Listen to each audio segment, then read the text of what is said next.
L'intervention de l'architecte en fait est un domaine très varié. Il peut intervenir sur l'espace public, mais également à partir de maisons individuelles jusqu'aux bâtiments collectifs d'habitat et tout ce qui fait partie de la vie de nos cités. La ville est faite de rues, mais autour des rues, il y a du bâti. Et c'est ce qui crée la ville. Donc on est générateur d'espace. Des rues, des places, une ville est faite de cathédrales, de halles, de mairies, des habitations. C'est ce qui crée un quartier, c'est ce qui crée la ville. Et ça, je pense que l'architecte est créateur de cette... architecte et urbaniste, j'entends, est créateur de la ville. Dans notre profession, on trouve des architectes qui construisent des bâtiments, des maisons individuelles, des bâtiments collectifs.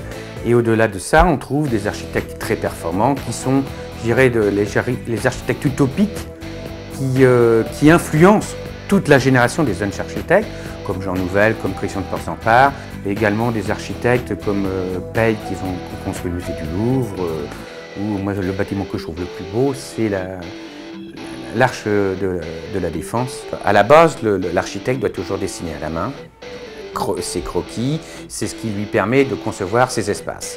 L'informatique qui a complètement révolutionné le travail d'architecte, puisque cet outil en fait nous a permis dès maintenant de concevoir tout de suite en 3 dimensions et maintenant de réaliser des films d'animation où on rentre à l'intérieur d'un projet qui valorise complètement par rapport à nos clients l'espace que l'on veut créer.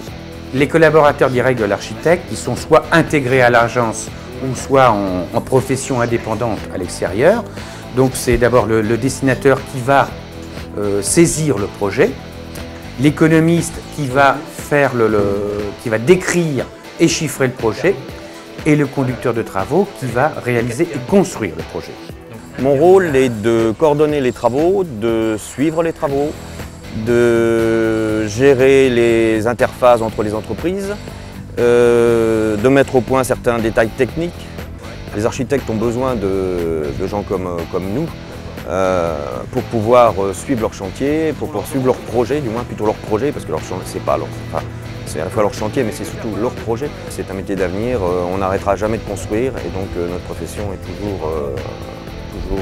sera toujours aussi importante et sera toujours aussi tant demandée. Le métier d'architecte est un métier passionnant. C'est tous les jours qu'on se rend compte qu'il y a des nouvelles technologies qui font que nos projets deviendront de plus en plus contemporains et adaptés à la demande de nos clients.